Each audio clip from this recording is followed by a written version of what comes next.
नमस्कार, जोहार। स्वास्थ्य चर्चा कार्यक्रम में एक बार फिर से मैं आपका स्वागत करती हूँ। मैं हूँ शिल्पा। स्वास्थ्य ही जीवन है। एक व्यक्ति जिसके पास अपार धन संपत्ति है, फिर भी वह तंदुरुस्त नहीं है, तो वह चाहकर भी इस सुखमय जीवन का आनंद नहीं ले सकता है। किसी ने सच ही कहा है, सबसे बड़ा सुख निरोगी काया। तो अगर हम इस सुखमय जीवन का आनंद लेना चाहते हैं, तो बहुत ज़रूरी है कि हम अपने स्वास्थ्य के प्रति सजग हो जाएं।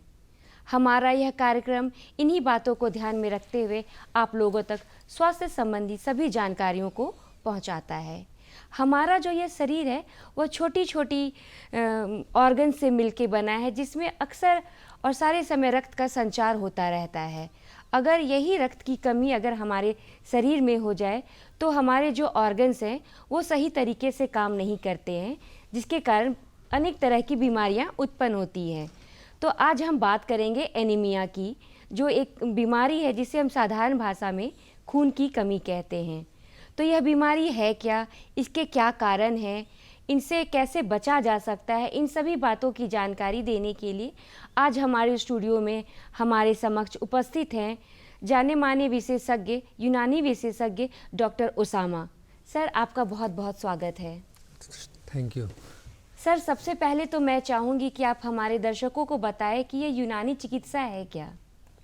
देखिए, यूनानी चिकित्सा एक बहुत ही हज़ारों साल पुरानी एक चिकित्सा पद्धति है, जिसकी शुरुआत आप बोले तो मतलब पूरे वर्ल्ड के अलग डिफरेंट कंट्री से एक जमा होकर के हमारे भारत के संस्कृति में मतलब ये इकट्ठा हो गई है। ये शुरुआत तो ऐसे, इसका जो कॉन्सेप्ट है, बेसिक कॉन्सेप्ट जो है इसका टेम्परामेंट का यूनानी पैथी के अंदर मिजाज का और अखलात का, जिसके ज़रिए जो है हम उसको जिस बीमारियों को जो है मिजाज उसका गर्म है या फिर सर्द है, उसी तरीके से अखलात है। डिफरेंट टाइप के चार उसमें मेन ह्यूमर्स हम बोलते हैं हमारे बॉडी के अंदर है, जिसमें ब्लड है जिसको कि दम कहते हैं या खून।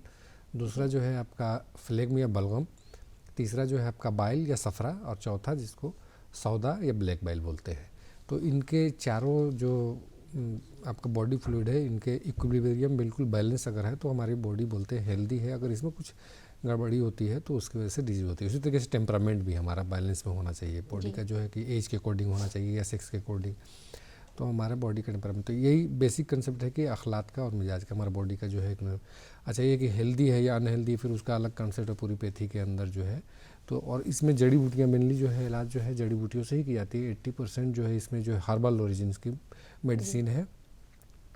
20% से भी कम में जो है आपका एनिमल या मिनरल ओरिजिन की मेडिसिन इसमें शामिल है। इनके ज़रिए हम जो है ट्रीटमेंट करते हैं, लेकिन उसमें कॉन्सेप्ट वही, उस मेडिसिन का भी टेम्परामेंट हम देखते हैं कि उसका टेम्परामेंट क्या है। मेडिसिन जो है अगर कोल्ड है, अगर किसी डिजीज़ जो है उसको कोल्ड रिलेटेड डिजीज़ है तो उसको हॉट मेडिसिन देंगे हम, जिसको हार बोलते हैं। तो ये बेसिक कंसेप्ट तो उसी तरीके से आप लोगों को, मरीजों को डायग्नोसिस करते हैं। जी, उनके मिजाज के डायग्नोसिस तो अगर हम लोग करते हैं बेसिकली, देखिए मरीज़ क्या कंप्लेन लेकर के आ रहा है, अपनी उसकी शिकायत क्या है, उसी कंप्लेन के अकॉर्डिंग जो है हम उसमें ये देखते हैं कि अब फिर उसमें पेशेंट को हम जो है डायग्नोस करते हैं कि इस पेशेंट का जो है टेम्परामेंट क्या है, फिर उसके अंदर डिजीज़ जो कंप्लेन बता रहा है। मान लीजिए कि सिंपली अगर कोई अभी आपने जैसे एनीमिया का है जिक्र है, तो ये ब्लड से रिलेटेड डिजीज़ है। तो ब्लड का हमारा बोलते हैं, हमारे बॉडी के अंदर ब्लड का जो है मिजाज है हार रतब है, तो उसमें ऐसी उसकी अगर कमी होती तो हम ऐसी दवा मेडिसिन देंगे जिसका जो है उसकी कमी अगर हो रही तो फिर कोल्डनेस होगी उसकी बॉडी में, तो जिसका टेम्परेचर जो है हॉट हो। तो इस तरीके से डिफरेंट टेम्परेचर। तो सर, आपने बताया कि ये हर्बल है, ये जड़ी बूटियों से बना होता है, तो क्या इसका कोई साइड इफेक्ट होता है? देखिए, साइड इफ़ेक्ट बिल्कुल बहुत ना के बराबर है। ऐसा नहीं बोल सकते कि साइड इफ़ेक्ट नहीं होता है। साइड इफ़ेक्ट बहुत ना के बराबर होता है। ऐसी बीमारियां जो आपका सिंपली जो है बाकी मेडिसिन जो खाते हैं अभी, जो बहुत सारी केमिकल वाली जो मेडिसिन होती है उनके कंपैरिजन में तो ना बहुत मिनिमम होता है, लेकिन नहीं बोलेंगे कि नहीं होता। मतलब ये बोल सकते कि बहुत ही कम ना के बराबर होता है। करता है बॉडी टू बॉडी। जैसे सिंपली हम बोलते हैं किसी को कोई मेडिसिन हम देते हैं, हो सकता है उसकी बॉडी उसको अडॉप्ट नहीं कर पाए, तो उसके अगेंस्ट में कोई रिएक्शन हो सकता है, लेकिन ना के बराबर उसमें और साइड इफेक्ट नहीं होता, ये बोल सकते हैं मिनिमम। सर, मैं अपने विषय पे आना चाहूँगी। आज के जो विषय है, ये एनीमिया है क्या?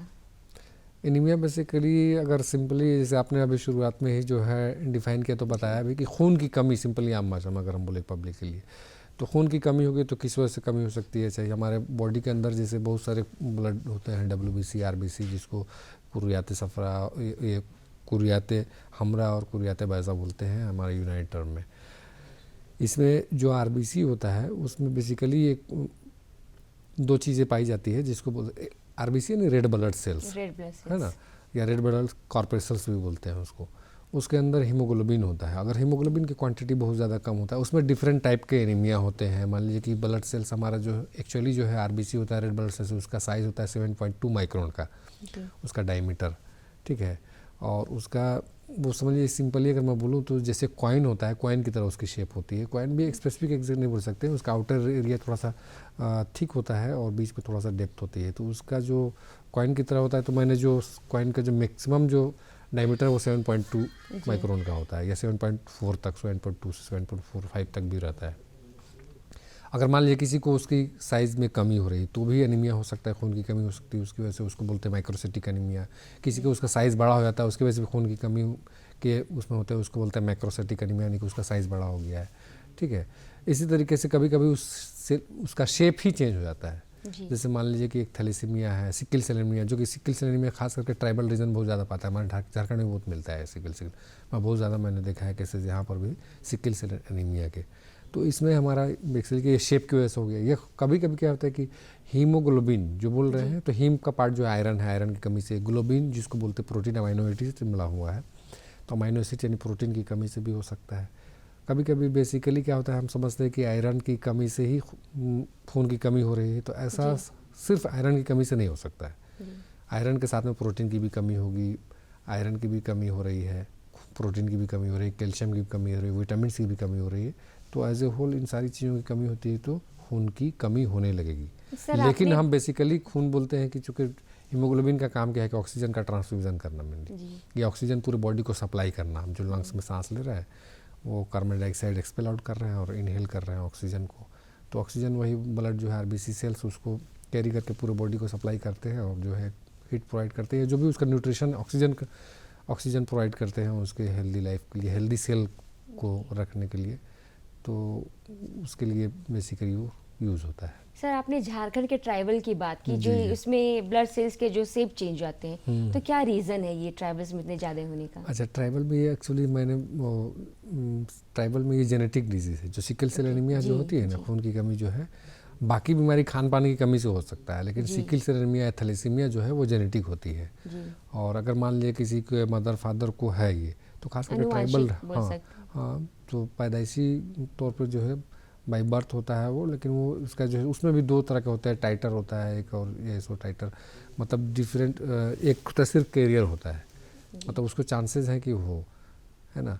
मान लीजिए कि फिर उसी तरीके से उनकी मैरिज भी होती है। अगर मान लीजिए ट्राइबल आपस में अगर रिलेशन में मैरिज हो रही है तो ज़्यादा चांसेस होते हैं। फिर मान लीजिए ट्राइबल में है, आपस में कम्युनिटी में शादी ब्याह भी करते हैं वो, तो उसमें बहुत ज़्यादा ही कम होता है कि सिकल सेल एनीमिया, चूँकि हिस्ट्री है इस ट्राइबल रीजन में और वो आपस में कर रहे हैं तो उसमें और ज़्यादा चांसेस होते हैं। अगर वो एक अपने जो है रिलेशन से, हाँ, रिलेशन से जो क्लोज रिलेशन है उनसे दूर अगर शादी भी करते तो उसके चांसेस फिर घटने लगते हैं फिर वही सिकल सेल एनीमिया के। बाकी एनीमिया जो है कोई आयरन की कमी या इस तरह की चीज़ें हो तो उससे हो रहा है, लेकिन ये तो जेनेटिक है, पैदाइशी तौर से होता है। जी, क्या लक्षण दिखते हैं सर एनीमिया के? कैसे हम पहचानेंगे कि हमारे मरीज़ को एनीमिया की बीमारी है? देखिए, मरीज़ को ऐसे हम लोग तो देखते देखते एक अंदाज़ा होता है, जैसे कोई अगर नज़र पड़ती है तो चेहरे के है, हाथ के जो है उनके उसमें अंदाज़ा हो जाता है। लेकिन पेशेंट आएगा कंप्लेन आमतौर से जो करते हैं, भूख की कमी बहुत कॉमन होती है। और दूसरी चीज़ है सर में दर्द भी लेडीज़ में जो है, आपकी जो महिलाएं हैं उसमें ये चीज़ें पाई जाती है। दूसरी बात है वो चलने फिरने में बोलेंगे मैं थोड़ी देर चलती हूँ, थकान होने लगती है, सांस फूलने लगती है। अगर बहुत ज़्यादा एनीमिक है तो चलना थोड़ी देर 4 कदम 10 कदम चल रहे हैं लेकिन सांस फूलने लग रही है, तो उनका फिर हम जैसे एग्जामिन करते हैं। अब जैसे लक्षण फिर देखने के लिए हम जैसे उनकी ज़ुबान को निकलवा करके चेक करते हैं, या फिर उनका आपका आँख में जो पाल्पेब्रल पार्ट है उसको हम करके देखते हैं। फिर या पाल्मर जो है, पाम जो है आपका हथेली जो है उसका पाल्मर पार्ट को जो है उसको मिलाते हैं, कंपैरिजन करेंगे। जैसे मान लीजिएगा मेरा हीमोग्लोबिन नॉर्मल है अगर मैं, तो उसको सामने रख करके दोनों हाथ को कंपैरिजन करेंगे तो उसमें पता चलेगा कि हाँ इसको खून की कमी है, उसमें पीलापन या फीकापन बोल सकते हैं, पैलर पॉजिटिव मिलता है। पैलर मतलब फीकापन, मतलब जितनी सुर्खी या रेडनेस होनी चाहिए उसके हथेलियों में वो नहीं नज़र आएगी, फीकापन लगेगा। कभी कभी क्या होता है बहुत सारे लोगों को खून की कमी की वजह से लगता है कि चेहरा बिल्कुल साफ सा हो जा रहा है, एक्चुअली वो पैलर है, वो खून की कमी की वजह से वैसा हो रहा है। वैसा नहीं, अभी मैंने बहुत जल्दी देखा है एक पेशेंट जिनका 6 पॉइंट हीमोग्लोबिन, अभी तो 2-4 दिन पहले ही एक लेडीज़ को देखा 3.7 हीमोग्लोबिन, मतलब उनको तो 2-4 कदम मैंने पूछा भी कि तब वो चलने में बिल्कुल कपाल जो है उसका आई को एग्जामिन किया तो देखा बिल्कुल ही फीका है, रेडनेस तो नज़र ही नहीं आ रही है, लोइश टाइप का नज़र आ रहा है उसको। तो अभी हालांकि उसको इन्वेस्टिगेशन के लिए बोला है, तो इस तरीके से मतलब उसको एग्जामिन करते हैं हम देख करके। फिर पेशेंट कंप्लेन करेगा, भूख की कमी तो बिल्कुल होगी। फिर और भी जैसे ये किसी को अब सिंपली बहुत सारी जो खास करके लेडीज़ में है, जो खास करके जो है चाइल्ड बेयरिंग एज में है, तो मेंसेस में भी बहुत ज़्यादा ब्लड लॉस होता है, तो उसमें भी वो बताएंगे कि बहुत ज़्यादा मेंसेस जा रहा है, तो हम उसको करें वो हो रहा है। तो दूसरी चीज़ ये है कि उसको एनेमिक हो सकता है। कभी कभी क्या कि चाइल्ड बेयरिंग में बोलते हैं कि मेंसेस प्रॉपर नहीं हो रहा, बहुत कम हो रहा है, तब भी हो सकता है कि उसको खून की कमी से भी नहीं हो रहा है। तो दोनों सिचुएशन हो तो सकती है। स्त्रियों और जो लड़कियों में ये बीमारी बहुत ज़्यादा देखने को मिलती है हमारे जी। मेंस्ट्रुएशन के हाँ कारण बिल्कुल, ही। मेंस्ट्रुएशन में अगर बोलेंगे तो लेडीज़ में, जेंट्स में भी होता है, ऐसा नहीं। बच्चों में बहुत ज़्यादा है, बच्चों में भी है, खान पान की कमी की वजह से, वर्म इन्फेस्टेशन की वजह से बहुत ज़्यादा है बच्चों में जो है। और एक वर्म इन्फेस्टेशन में एक हुक वर्म कहलाता है। तो हमारे बच्चों में खास करके वो किसान जो खेती बाड़ी करते हैं किसान में, और किसान के वो पैर से वो उसका जो हुक वर्म का जो है वो इस फोर्स उसके बॉडी के अंदर जो चले जाते हैं, उसके कीड़े जो है हुक वर्म के, उसके पैर से जो है उसके ब्लड में शामिल होकर के फिर जा करके आपका जो है इंटेस्टाइनल के रेक्टम में जा करके वो जो है अपना और डेरा बना लेता है, और वहाँ पर एक्यूमुलेशन उसका होता है। उसका तो ब्लड को सक करता रहता है, उसकी वजह से खून की कमी होती है। और चूँकि किसान वगैरह फार्मिंग करते हैं उसमें, तो फिर उसमें डिवर्मिंग कराना बहुत ज़्यादा ज़रूरी है। महिलाओं में चूँकि वो है कि जानकारी के अभाव की वजह से भी मेंसेस हो रहे हैं, तो जितना आपका ब्लड लॉस हो रहा है उतना तो उसका भरपाई करने के लिए उससे आपसे डाइट या न्यूट्रिशन लेना होगा। अच्छा, एक कॉमन चीज़ है कि सिर्फ आयरन लेंगे तो खून नहीं बनेगा। ये जो है कि सोचेंगे कि हम खून की कमी है, सोच कहते हैं खून की कमी के लिए आयरन लेना है, तो आयरन लेना, आयरन के साथ में ब्लड बनाने में बहुत सारी चीज़ें उसमें यूज़ होती हैं। जैसे जिस तरीके से आयरन ज़रूरी है उसी तरीके से खून बनाने के लिए प्रोटीन भी ज़रूरी है। आयरन है, फोलिक एसिड है, विटामिन B12 है, बी कॉम्प्लेक्स बोल सकते हैं सिंपली, आपकी विटामिन B कॉम्प्लेक्स की जो है ज़रूरी है। तो ये बहुत सारी जो आपका ताज़ा फ्रूट, हरी सब्जियां जो है उसको खाने के लिए अगर बोलते हैं तो उससे फिर खून की कमी दूर होगी। सर खून का जो स्तर बात कर रहे हैं कि वो कितना होना चाहिए जो कि परफेक्ट है हमारे बॉडी के लिए? देखिए, परफेक्ट हमारे एज टू एज डिफरेंट होगा। जैसे बच्चों में ज़्यादा होना चाहिए उनका, जैसे कि मान लीजिए 17-18 है, अगर हीमोग्लोबिन 20 तक है वो नॉर्मल है। न्यूबॉर्न बेबी में तो 18-20 तक भी पाया जाता है। और बड़े एडोलेसेंट पे मेल में अगर देखेंगे तो मेल में 14 to 16 होना चाहिए, फीमेल है तो कम से कम 12 से ऊपर। इंडिया के अंदर 12-14 कम से कम होना चाहिए। तो ये इंडिया में, वैसे वो अदर कंट्रीज़ में, यूरोपियन कंट्रीज़ में तो बोलते हैं कि फ़ीमेल में 14-15 से ऊपर होता है, मेल में 16-17 से ऊपर होता है। तो इस तरीके से कंट्री टू कंट्री भी क्लाइमेटिक चेंज की वजह से वहाँ का कल्चर या हाइट जो है आपका जो है कितने एल्टीट्यूड पर रहते हैं, जो हिली एरिया है तो उनमें फिर जो है जो समतल एरिया है उनमें भी हीमोग्लोबिन का वेरी सारा डिफरेंस होता है। सर किस तरह की दवाइयाँ देते हैं आप मरीजों को? जैसे हमारे मेडिसिन में एक जो है शरबत फौलाद करके है, जो आयरन से ही बनाया जाता है उसको। तो शरबत फौलाद है, माजून, फंजनुक्स है ना, कुछ खूबसूरत हदीद है जिसको यूनानी में इस्तेमाल करते हैं। खान पान में भी बहुत सारी चीज़ें बताते हैं। उसके अलावा जैसे मोइज़ मुनक्का है, मुफरत जो हमारे यहाँ सिंगल ड्रग्स बोलते हैं यूनानी मेडिसिन में, उसमें मोइज़ मुनक्का, किशमिश वगैरह भी इसमें भी यूज़ कराते हैं। खजूर की लवाने से खजूर के अंदर भी होता है। तो उन चीज़ मतलब जो आयरन वाली चीज़ें हैं। फिर जो है आप अगर शाकाहारी है तो उनको पालक वगैरह यूज़ करवाइए, उसमें है फिर पनीर का यूज़ करवाइए, दाल वगैरह उस तरह की चीज़ें। अच्छा, बिल्कुल रूरल एरिया में गरीब है, वो सारी चीज़ें अफोर्ड नहीं कर सकते। अब जैसे खान पान के लिए मैं उनको बोलूँगा अनार का जूस पीने, उससे भी खून बनेगा, मौसमी जूस पीजिए, वो भी खून बनेगा। उसके साथ में जो है आयरन के लिए आप प्रोटीन उसके साथ में लेना होगा। आयरन के साथ में तो प्रोटीन के लिए देसी मुर्गी का जो है एग है वो यूज़ कर सकते हैं। ठीक है, तो अब बहुत सारी चीज़ एफर्ट नहीं कर सकते, उनको घर में सबसे सिंपली बताएं कि उसमें चना, अंकुर निकला हुआ चना है और खजूर का गुड़, या गुड़ सिंपली गन्ने का भी गुड़ अगर देसी गुड़ है तो उसको यूज़ करेंगे चने के साथ में, तो उससे भी खून बनेगा उनका। और मतलब उसमें जो मैंने चीज़ें बताया कि आयरन, कैल्शियम और vitamin B12, vitamin B, vitamin C, calcium, जितनी चीज़ें हैं वो लगभग चना और गुड़ में आपको मैक्सिमम चीज़ें मिल जाती हैं। सर क्या क्या परहेज़ करने की ज़रूरत होती है दवाइयों के साथ? हमें दवाइयों में परहेज़ तो असल में देखिए, जैसे अब आयरन, खून की कमी हो गई है तो खान पान में स्पेसिफिक कोई परहेज़ तो नहीं बोलते हैं, लेकिन अगर आयरन सप्लीमेंट ले रहे हैं तो ख़ास बात ये होती है कि उसमें फिर आयरन वाली चीज़ें जो होती है खून बनाने के लिए हम देते हैं, तो उसमें गैस्ट्रिक इरिटेशन होता है और गैस्ट्राइटिस होने का ख़तरा होता है, वर्म मैदा जिसको हम बोलते हैं। तो गैस्ट्राइटिस होने का खतरा होता है, तो उसमें स्पाइसी फूड वगैरह फिर मना करेंगे हम, मना क्योंकि ऑलरेडी आयरन खाने की वजह से उसके अंदर जो है एसिडिटी वगैरह हो सकती है उसको, और गैस्ट्राइटिस डेवलप हो सकती है। तो स्पाइसी फूड मत खाइए, सादा खाना लीजिए, और ताज़ा ज़रूर फ्रूट्स है या ताज़ा वेजिटेबल जो है सलाद वगैरह का भी यूज़ करने से वो भी फ़ायदेमंद होता है। चुकंदर वगैरह भी यूज़ करने से खून बनाने में हेल्प करता है आपको। तो फ्रेश फूड में बहुत सारी, जैसे विटामिन सी भी खून बनाने में हेल्प करता है, आयरन के एब्जॉर्प्शन में वो हेल्प करता है, जैसे हमारे इंटेस्टाइन में। तो विटामिन सी अगर कोई भी ऐसी चीज़ है, जब तक हम रॉ चीज़ें नहीं खाएंगे, जैसे फ्रूट्स, फ्रेश फ्रूट में तो विटामिन सी है, अगर हम उसको हीट दे देते हैं तो विटामिन सी डिस्ट्रॉय हो जाता है, हीट लेबाइल होता है जिसको बोलते हैं हम। बहुत सारे विटामिन ऐसे होते हैं जो हीट स्टेबल होते हैं, कुछ हीट लेबाइल होते हैं, जो हीट में अगर हम उसको टेम्परेचर देते हैं तो वो स्टेबल रहेगा, उसमें कोई चेंजेस नहीं होंगे, लेकिन कुछ ऐसे वो डिस्ट्रॉय हो जाएंगे।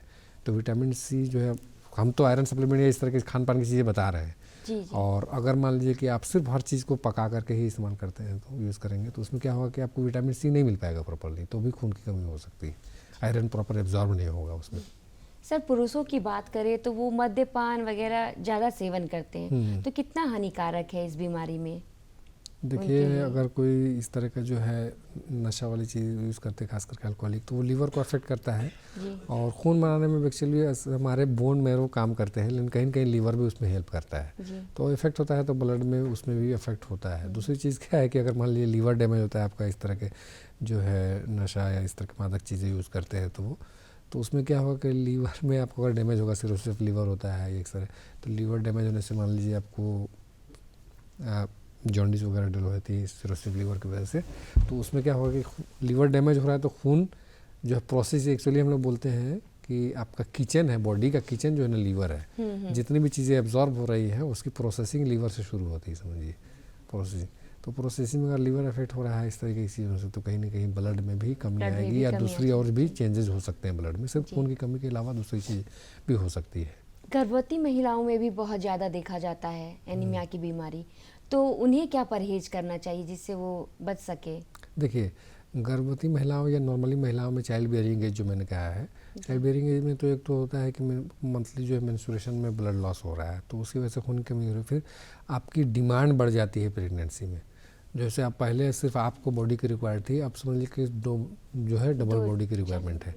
तो जो एक्स्ट्रा रिक्वायरमेंट है उसके अकॉर्डिंग आप जो है जितनी भी चीज़ें मैंने बताई, जैसे आयरन है, फोलिक एसिड है, कैल्शियम है, विटामिन B12 है, विटामिन सी है, तो पहले सिंगल जरूरत है, अब डबल के लिए ज़रूरत है। तो उसके अकॉर्डिंग अगर आप नहीं लेंगे तो आप ही की बॉडी से रिक्वायरमेंट पूरी होगी, तो आपकी बॉडी से कमी होगी वो, तो इसलिए एक्स्ट्रा जो है सप्लीमेंट के तौर पर आपको उसमें खान पान में चेंज कराना होगा और बढ़ाना होगा उस चीज़ को, नहीं तो खून की कमी तो होगी। सर, जो ये मेडिकेशन आप लोग चलाते हैं, क्या सबके लिए एक जैसा ही है? नहीं, बिल्कुल नहीं, सबके लिए एक जैसा कैसे डोजेज? नहीं। डोज मतलब वो कंडीशन के ऊपर डिपेंड करता है। मान लीजिए किसी को बहुत ज़्यादा एनीमिक है तो उसके अकॉर्डिंग जो उसको होगा, किसी को हो सकता है कि हम उसको रेफ़र करें, बोले कि नहीं ब्लड ट्रांसफ्यूजन की ज़रूरत पड़ेगी, बहुत ज़्यादा जो है कमी, जैसे अभी मैंने बताया एक केस 3.7 देखा, तो उसको तो ब्लड ट्रांसफ्यूजन की ज़रूरत है, तो ऐसे लोगों को रेफ़र करेंगे ब्लड ट्रांसफ्यूजन के लिए, उसको एडवाइस करेंगे आप वही सलाह करके उसको ब्लड ट्रांसफ्यूज की। अगर मान लीजिए कि उसको खान पान से करेक्शन हो सकता है, उसकी बॉडी की जो है हीमोग्लोबिन, खास करके हम लोग बोलते भी हैं कि अगर प्रेगनेंसी है तो 10 से बिलो होगा तब तो फिर प्रॉब्लम हो सकता है, ब्लड ट्रांसफ्यूजन की ज़रूरत पड़ेगी। अबाउट 10 मिलीग्राम पर डेसीलीटर अगर है तो फिर ठीक है, मतलब ठीक तो नहीं बोलेंगे, अगर 12 से ऊपर है तो ज़्यादा अच्छा है, लेकिन अगर नहीं तो काम चलने भर का, मतलब मिनिमम कम से कम अबाउट 10 होना चाहिए। जी सर, ये जो एनीमिया की बीमारी है किसी मरीज़ को हो जाती है, तो क्या इसकी वजह से कोई और दूसरी बीमारियां होने का भी खतरा रहता है? दूसरी बीमारियां बिल्कुल रहता है। खून की कमी होगी तो सबसे पहले तो एक तो भूख की कमी होगी। खून की कमी से बहुत सारे महिलाओं में जो है भूख की भी कमी हो जाती है, खून की कमी की वजह से। तो जब भूख की कमी होगी और आप प्रॉपर फिर खाएंगे पिएंगे नहीं तो जनरल वीकनेस भी होगी, हेडेक होता है बहुत सारे, फिर खून की कमी होती है, बीपी भी लो होता है बहुत सारे लोगों में, फिर उसकी वजह से फिर हेडेक भी होती है, तो ये भी है। दूसरी चीज़ क्या है, चाइल्ड में महिलाओं को प्रॉपर मेंसेस नहीं होगा, खून की कमी होगी तो मेंसेस प्रॉपर नहीं होगा, तो बहुत सारे उसके कॉम्प्लिकेशन हो सकते हैं इस तरीके से। तो सर, ये कौन सी स्थिति में जाके ये बीमारी जानलेवा हो सकती है? जानलेवा तो अगर मान लीजिए बिल्कुल ब्लड लॉस, देखिए खून की कमी हो रही है एक ब्लड लॉस से भी, जैसे उसके बहुत सारे कारण खून की कमी के हो सकते हैं। मान लीजिए खान पान की कमी से हो सकता है, ब्लड लॉस की वजह से हो सकता है, या वॉर मैनिफेस्टेशन की वजह से हो सकता है। अगर ब्लड लॉस की वजह से हो रहा है तो जानलेवा इनिशियल स्टेज में, एक्सीडेंटल केस में अगर कहीं होता है तो अगर खून की कमी हो रही है उस कंडीशन में, तो सिर्फ खून की कमी नहीं हो रही उसमें, हीमोग्लोबिन में ब्लड वॉल्यूम का भी लॉस हो रहा है उसमें, है ना। इन्हें कि हम जनरली, मैंने जैसे बताया कि हीमोग्लोबिन की कमी को हम खून की, लेकिन ब्लड लॉस हो रहा है उसके बाद जो है तो ब्लड वॉल्यूम और हीमोग्लोबिन दोनों की कमी हो रही है उसमें, तो उस कंडीशन में जो है आप हाइपोटेंशन में चले जाएंगे और उसकी वजह से भी जो है शॉक में जाके डेथ हो सकती है। तो उस कंडीशन में, और ख़ास करके इंडिया के अंदर बहुत ज़्यादा मैं ख़ास करके जो है देखते हैं कि जो उसमें बल्कि हेल्थ का पैरामीटर जो है स्टैंडर्ड पैरामीटर होता है, उसमें भी देखा भी जाता है कि मदर मोर्टेलिटी रेट क्या है, ये चाइल्ड मोर्टेलिटी रेट क्या है। किसी कंट्री का अगर हेल्थ स्टैंडर्ड अगर मापना है तो उसका है कि मदर मोर्टेलिटी रेट क्या है और चाइल्ड मोर्टेलिटी क्या है, यानी कि डिलीवरी के बाद बच्चे के डेथ जो है का रेशियो क्या है या माँ का डेथ का। तो इंडिया में पहले बहुत ज़्यादा था, अब तो बहुत कम हो गया है कि चाइल्ड डिलीवरी के बाद बहुत ज़्यादा जो है माताएं जो है डेथ कर जाती थी। तो उसकी एक बहुत बड़ी वजह यही थी कि ब्लड लॉस होता था बहुत ज़्यादा डिलीवरी के टाइम पे, उसकी वजह से ब्लड लॉस से ब्लड वॉल्यूम का लॉस हो रहा है और खून की भी कमी हो रही है, तो दोनों की वजह से डेथ शिक्षा भी एक बहुत बड़ा कारण हो सकता है भारत में महिलाओं में इतना ज़्यादा होने का। जी बिल्कुल, शिक्षा की कमी से भी अभी तो जैसे शिक्षा की कमी से अब खान पान, हमें क्या खाना है, क्या अपने डाइट शेड्यूल में, इसके अलावा खून बनाने में जैसे मैं खान पान पे सिर्फ हम लोग फोकस कर रहे हैं। मैं एक बात और भी बोलना चाहूँगा, एक्सरसाइज बहुत रोल करता है इसमें, जैसे कि आपकी चूँकि हमारा जो है हीमोग्लोबिन वो ऑक्सीजन को एक्सटर्नल एनवायरनमेंट से हमारे बॉडी के अंदर लेके जाता है वो लंग्स के थ्रू। तो जब एक्सरसाइज करते हैं ब्रीदिंग जो है रेस्पिरेटरी रेट बढ़ जाता है और हमारे बॉडी की ऑक्सीजन की डिमांड भी बढ़ जाती है, इसी वजह से ब्रीदिंग रेट बढ़ता है। क्योंकि ऑक्सीजन की डिमांड बढ़ी तो हम डीप ब्रीदिंग या जल्दी जल्दी सांस लेते हैं, क्योंकि ऑक्सीजन की रिक्वायरमेंट पूरी करे हमारे, और फिर ब्लड सर्कुलेशन भी बढ़ेगा तो उस रिक्वायरमेंट पूरी करने के लिए। तो कभी कभी क्या होता है ना, हमारे बॉडी रिक्वायरमेंट अगर बढ़ जाएगी तो प्रोडक्शन भी बढ़ा देता है। जी, आज के समय में तो योग से लगभग सभी बीमारियों का इलाज संभव हो जा रहा है। बिल्कुल बिल्कुल जो है योग है, एक्सरसाइज है, इन चीज़ों से बहुत सारी बीमारियों का आप बल्कि अपना बहुत सारी बीमारियों से बचने के लिए योग, एक्सरसाइज और खान पान अपना रेगुलर जो है रूटीन जो है एक्सरसाइज का या जो है दिनचर्या जो 24 घंटे का है उसको करेक्ट करके और टाइम पे खाना, क्या खाना क्या नहीं खाना, किन चीज़ों से थोड़ा सा बच के रहना है, तो उन चीज़ों से बहुत फ़र्क पड़ता है आपकी जो हेल्दी लाइफ। सर, आज के समय में हम देखते हैं 90% लोग डायबिटिक हैं, तो वैसे मरीजों के साथ किस तरह से आप डील करते हैं, अगर उन्हें एनीमिया हो गया तो? देखिए एनीमिया हो गया तो अब डायबिटिक भी है, एनीमिया भी हो गया, तो उनको तो देखिए हम तो डायबिटिक मरीज़ है तो उसमें ये कहें कि मीठी चीज़ें कम खाने के लिए उनको बोलते हैं, मतलब परहेज करने के लिए बोलते हैं। तो उनके खान पान में जैसे मैंने अभी शुरू में बताया, जैसे कि गाँव में हम बताएंगे कि उसको गुड़ खा लीजिए, तो गुड़ फिर तो उसको नहीं बोलेंगे, गुड़ चूँकि ब्लड तो किसी हद तक वो शुगर को बढ़ा सकता है, तो रेगुलर उसको बोलेंगे मॉनिटर करते रहिए। एक तो पहली चीज़ हो गया, ऐसी चीज़ें उसको बोलेंगे जिसमें फाइबर हो, जैसे चुकंदर है उसमें ग्लूकोज की मात्रा उतनी नहीं है, ठीक है। तो खान पान का बहुत बड़ा बिल्कुल खान पान में दवा तो हम ऐसे देते हैं, लेकिन घर में अब जैसे हमारी चीज़ों को ये देखेंगे जो गांव घरों में लोग, तो वो तो अपने घर में हम क्या कर सकते हैं, वो किचन में क्या है या हमारे आसपास के जो है खेती बाड़ी में क्या चीज़ें मिलेंगी उन चीज़ों पे। अच्छा मैं एक चीज़ और बता दूँ, झारखंड में जो है एक चीज़ है गांव में, यहाँ के कल्चर में है एक, हालांकि हम लोग उसको एज ए हर्बल जो है मेडिसिन के तौर पर भी यूज़ करते हैं ब्लड प्यूरिफिकेशन के लिए, और बल्कि हमारे यूनानी मेडिसिन में तो उसको विटिलिगो में भी यूज़ किया जाता है, और इसी वजह से यूज़ किया जाता है कि वो ब्लड का प्रोडक्शन करता है और प्योर ब्लड बनाता है।